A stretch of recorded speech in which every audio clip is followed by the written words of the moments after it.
January 23, 1945, Gotenhafen, Gdynia, Baltic coast, 1842 hours. Snow whipped across the frozen docks of Gotenhafen as thousands of civilians, wounded soldiers, and naval crewmen pressed against the waterfront fences. Families clutching suitcases, children wrapped in blankets, Volkssturm militias limping on bandaged legs.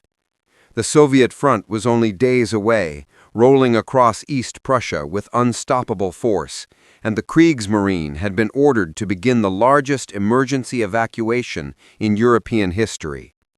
The operation had a code name: Hannibal. Gross Admiral Karl Dönitz, operating from his headquarters at Plön, had authorized it quietly, avoiding propaganda broadcasts or public announcements. Secrecy was essential. If the Soviets learned the scale, the evacuating ships would be hunted relentlessly across the Baltic. Under flickering lamps and muffled shouting, the massive liner Wilhelm Gustloff loomed at the dock, her hull streaked with rust, her decks crowded with naval auxiliaries from the 2nd Submarine Training Division, hospital staff, and civilians desperate to escape before the Red Army trapped them inland. Designed to carry fewer than 2,000 passengers, she would depart tonight with over 10,000 people aboard. Kapitan Paul Volhrat stood at the gangway overseeing the intake. Ice crackled against the pier as dock hands struggled to keep the ropes from freezing solid. Priority to wounded, naval personnel, and families with infants, Volhrat ordered, though the distinction was nearly meaningless. Panic blurred every rule. Snow thickened as the temperature dropped toward -10 degrees centigrade. Floodlights illuminated faces pale from hunger and fear. Soviet artillery rumbled faintly in the east, like distant thunder. Refugee columns were arriving non-stop from Königsberg, Elbing, and Danzig. Farmers, factory workers, students, teachers, all fleeing the same threat: Soviet reprisals for years of brutal occupation. Operation Hannibal had begun only 48 hours earlier, January 21, when the first convoys set sail from East Prussia, carrying tens of thousands of civilians through mine-infested waters patrolled by Soviet submarines. Word spread by whispers, not posters. Get to the ports, any ship. In warehouses behind the docks, naval staff loaded crates of ammunition, medical supplies, and radio equipment onto a smaller vessel, the T-36 torpedo boat, which would escort the Gustloff to safer waters near Köslin and then west toward Kiel. Diesel fumes mixed with the smell of frozen seaweed and damp wool coats. A group of teenage naval auxiliaries, the Marinehelferin, young women assigned to U-boat communications, stood shivering on the pier, clutching duffel bags. They had trained in comfort only months earlier. Now their barracks were rubble. "Stay together," a petty officer whispered, ushering them up the gangway. "Once aboard, find any empty space, mess halls, corridors, anywhere." Volhrat watched them board, then turned to the harbor master. "What's the latest count?" 9,200 minimum. More coming. We can't hold the gate." Volhrat grimaced. The Wilhelm Gustloff was never meant for this. She had been a cruise ship, part of the Strength Through Joy program before the war. Now she was a lifeboat for a collapsing front. At 1910, a fresh wave of refugees surged toward the dock, hundreds of them, led by Wehrmacht officers herding wounded men on makeshift sleds. A mother slipped on the ice. Volhrat reached her and lifted her child into her arms. "Board now. Hurry." Artillery thundered again, closer this time. A distant glow on the horizon marked burning fuel depots east of the city. Soviet tanks were rumored to have crossed the Vistula. Time was running out. A Navy signals officer approached Volhrat with a clipboard. "Message from Admiral Dönitz. All major liners must depart Gotenhafen before midnight. Enemy breakthroughs reported along the Frisius Haff. No exceptions." Volhrat nodded. "Begin final boarding." Floodlights flickered as power lines strained. Ship horns echoed across the harbor. Other vessels preparing to join the convoy. The freighter Ravel, the transport Hansa, and several smaller trawlers loaded with refugees so tightly packed that their decks resembled human mosaics. On the Gustloff, engineers checked the engines. 4 massive MAN diesels used for months, now barely warmed enough to turn over. Ice sheets cling to the superstructure. Lifeboats creaked against their davits. On Deck C, the ship's doctor, Dr. Ernst Lammers, pushed past a line of stretcher cases waiting to enter the infirmary. "We have no more beds," his assistant whispered. "Put them in the dining hall," Lammers said. "Blankets, whatever we have." "Doctor," the assistant said quietly, "the dining hall is full." Lammers paused, staring at the endless stream of faces, children crying, elderly men slumped against the walls, soldiers staring blankly at the deck. Operation Hannibal had already evacuated over 100,000 people in 2 days, far more than the Kriegsmarine had expected. But the worst crush was still ahead. At 19:07, Volheraut gave the order, sealed the gangways. Dockhands pulled the final ropes aboard. The Wilhelm Gustloff's engines groaned to life, vibrations shuddering through the hull. People already packed beyond capacity squeezed together as the ship drifted from the pier. Snow fell silently as the massive liner edged into the dark Baltic, guided by icebreakers and dim harbor lights. Families waved farewell to loved ones left behind, some by choice, others by force. Many knew they would never see each other again. The Gustloff joined the outbound convoy, escorted by the T-36 torpedo boat and a few small patrol craft. The Baltic Sea stretched before them, a black frozen expanse, hiding Soviet submarines beneath the frozen sea. Volheraut stood on the bridge beside Kapitan Lieutenant Peterson, the naval officer in charge of the U-boat trainees on board. "Message from Kiel," said the radio operator. "Soviet submarine activity confirmed southwest of Stolpmünde. Mines reported drifting near Rügen." Peterson exhaled slowly. "This route will be dangerous." "Every route is dangerous tonight," Volheraut replied. The Gustloff pushed onward into darkness, engines churning, decks overcrowded, thousands of lives depending on one fragile ship. Operation Hannibal, secret, desperate, and the largest evacuation ever attempted, had begun its most tragic night. The storm clouds ahead concealed more than weather. They concealed a Soviet hunter waiting beneath the frozen sea. January 30, 1945. Baltic Sea, 1908 hours. A gale swept in from the northeast as the Wilhelm Gustloff plowed west through the freezing Baltic, her decks coated in ice, her corridors suffocating with bodies packed so tightly that even the ship's officers could barely move between compartments. Inside, the air was thick with sweat, diesel fumes, and the sour smell of sickness. Every few minutes a baby cried. Every few hours someone died. But no one could stop. The Soviet advance was only days behind them. On the bridge, Kapitan Paul Volheraut watched sheets of ice drift past a bow under the faint orange glow of dimmed navigation lamps. Standard running lights were intentionally switched off. German Naval Command feared Soviet aircraft or submarines would spot them if the ship showed anything brighter than a match flame. Snow hammered the bridge windows, melting into rivulets that froze instantly against the wind. The T-36 torpedo boat cut ahead through the darkness, its engines roaring in sharp intervals as it fought the storm. Inside the Gustloff's wireless room, radio operator Georg Hempel tuned the receiver carefully, straining to catch updates from the Kriegsmarine Command at Kiel. The Baltic was filled with thousands of refugee vessels that week.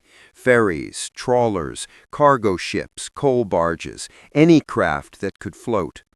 Many had no escort, some had no engines at all. "Any word on Soviet submarine sightings?" Vollroth asked as he stepped inside the cramped wireless cabin. Hempel shook his head. Station Hogan says heavy fog near Stoltmunde. Mines drifting. One steamer lost this morning. No confirmed sub-contact. Vollroth frowned. Soviet submarine activity around the Baltic was intensifying. L-21, S-13, and other boats had been hunting evacuation convoys for weeks. They didn't need clear weather. They only needed a silhouette. And tonight, the Gustloff carried more lives than any ship in German history. Kriegsmarine Commander Kapitan Lieutenant Peterson arrived at the radio room doorway, wrapped in a heavy coat. "We should move closer to the coast," he said. "Shallow water makes it harder for submarines to maneuver." Vollroth shook his head. "Donitz ordered us to remain in deeper lanes. Coastal routes are mined. Ice drifts everywhere." Peterson exhaled and didn't argue. It was a lose-lose decision. The Baltic had become a trap. Below decks, on D-deck, the conditions were worsening. Civilians sat shoulder to shoulder on every staircase. Wounded soldiers lay on blankets in the main dining hall, beneath chandeliers that once entertained tourists before the war.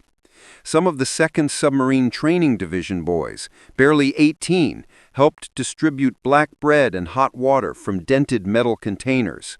A handful of Marine Helferinnen, female Navy auxiliaries, tended to crying children while wearing life jackets under their coats.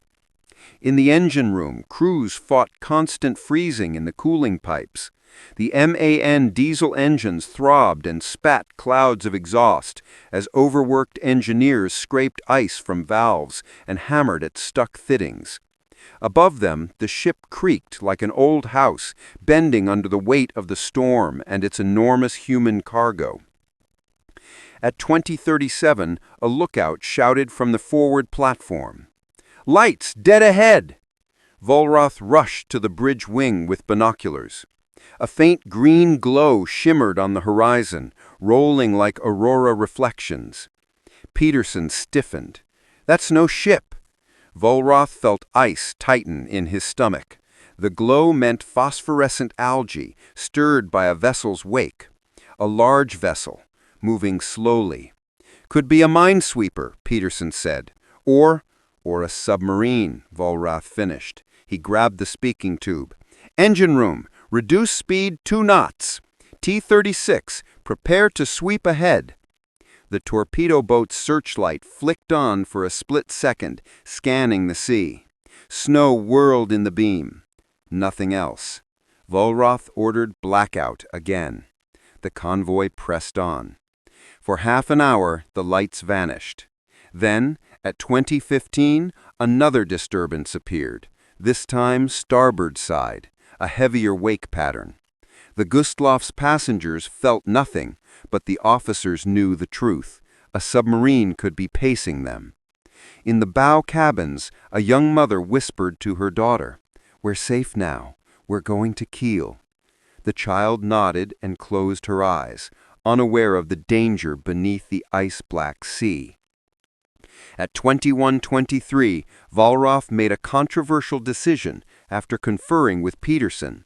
He ordered the ship's navigation lights turned on, against all previous instructions. With so many small German vessels in the evacuation lanes, he feared a collision in the storm far more than detection by a submarine. It was a decision made dozens of times during Operation Hannibal. Lights on, lights off, lights on again, all depending on reports, weather, panic, or instinct. Tonight, instinct lost. Because 30 minutes later, 23 kilometers off the coast near Stoltmunde, Soviet submarine S-13, commanded by Captain Alexander Marinesko, detected a faint glow on the horizon. The phosphorescent trail, the engine noise, and now the unmistakable silhouette of a massive passenger liner illuminated in the storm. It was all Marinesko needed. In the Gustloff's infirmary, Dr. Ernst Lammers felt the ship vibrate strangely beneath his feet, like a heartbeat skipping a beat. The nurses noticed it too. A low hum, a faint shift, a subtle tremor. It lasted 2 seconds. No one understood what it meant. Not yet. But deep beneath the frozen Baltic, torpedo tubes were flooding, and Captain Marinesko had just whispered a single order. Fire. January 30th, 1945. Baltic Sea, 21:37 hours. The Wilhelm Gustloff pressed westward through snow and black water, her decks groaning under the weight of more than 10,000 desperate passengers packed into cabins, mess halls, stairwells, and corridors. The storm had eased, but the wind remained sharp, slicing across the Baltic with a steady hiss as ice formed on every exposed surface. Inside the ship, people tried to sleep in upright positions, huddled together for warmth. Infants cried softly. Wounded soldiers whispered prayers. And in the engine room, exhausted mechanics wiped frost from the gauges, unaware they were seconds from catastrophe. Beneath the Gustloff, at periscope depth, Soviet submarine S-13 tracked the glowing silhouette through the storm, its navigation lights visible despite snow and haze. Captain Alexander Marinesko issued a calm, decisive command. Fire. 3 torpedoes left the tubes, each bearing a painted slogan, "For the motherland, for Leningrad, for the Soviet people." They cut silently through the frigid water toward the liner. The passengers felt the first impact before they heard it, a deep, unnatural shudder that rippled through the hull like a giant hand pushing against the ship's side. Then the explosion followed, violent, ripping, metallic. The first torpedo slammed into the forward port section, where hundreds of young Marine Helferin and U-boat trainees were sleeping. The blast tore open the hull, collapsing bulkheads and flooding compartments instantly. The lights flickered, screams rose. Before anyone could react, the second torpedo struck amidships. A deafening roar tore through the steel frame. Water surged down passageways, extinguishing lanterns and knocking civilians off their feet. The ship listed sharply to port. In the infirmary, Dr. Ernst Lammers felt the deck tilt beneath him as surgical trays, blankets, and medical kits slid across the floor. Then came the third strike, near the engine room. A thunderous boom reverberated throughout the ship, plunging half the Gustloff into darkness as engines stalled and electrical panels blew out. The ship lurched violently. People crashed into walls. Children were torn from parents' arms. Panic became immediate and total. Below decks, narrow corridors became death traps. Stairwells jammed with terrified civilians fighting upward against gravity as the list worsened. Some compartments jammed shut as metal frames twisted under pressure. Refugees pounded on doors, screaming for help that could not reach them.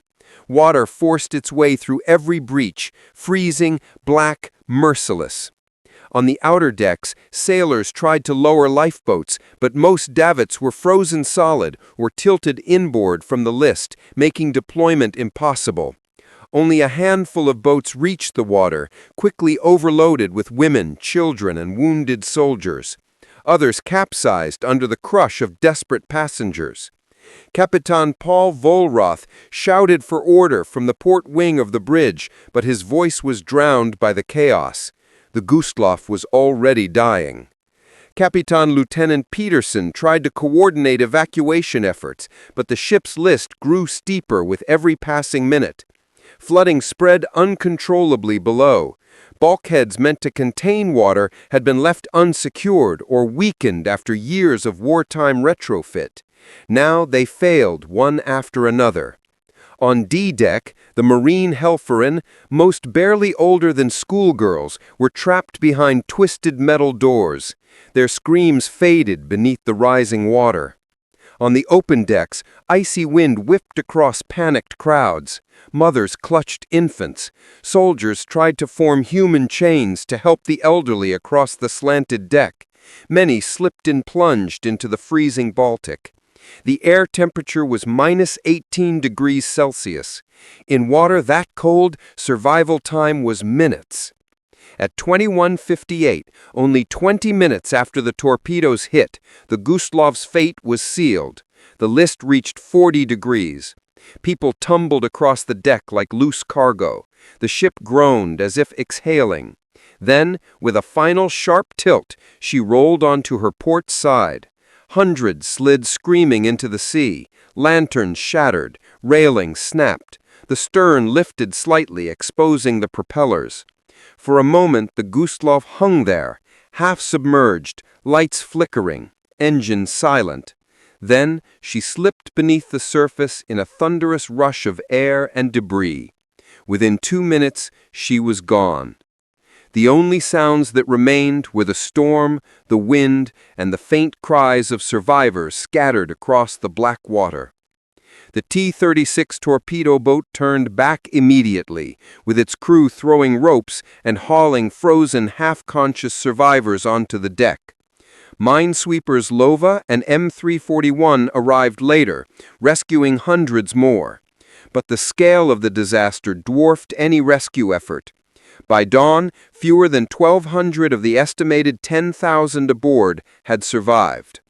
It was the deadliest maritime sinking in recorded history, greater than Titanic, Lusitania, and all others. At Plön headquarters the next morning, Grand Admiral Dönitz read the casualty report in grim silence. Operation Hannibal would continue for months and evacuate more than 2 million people, but the loss of the Wilhelm Gustloff remained the operation's darkest night, a tragedy born of desperation, chaos, and war closing in from every direction. In the end, the largest secret evacuation in history had saved millions. But on the night of January 30th, 1945, the Baltic Sea claimed thousands more.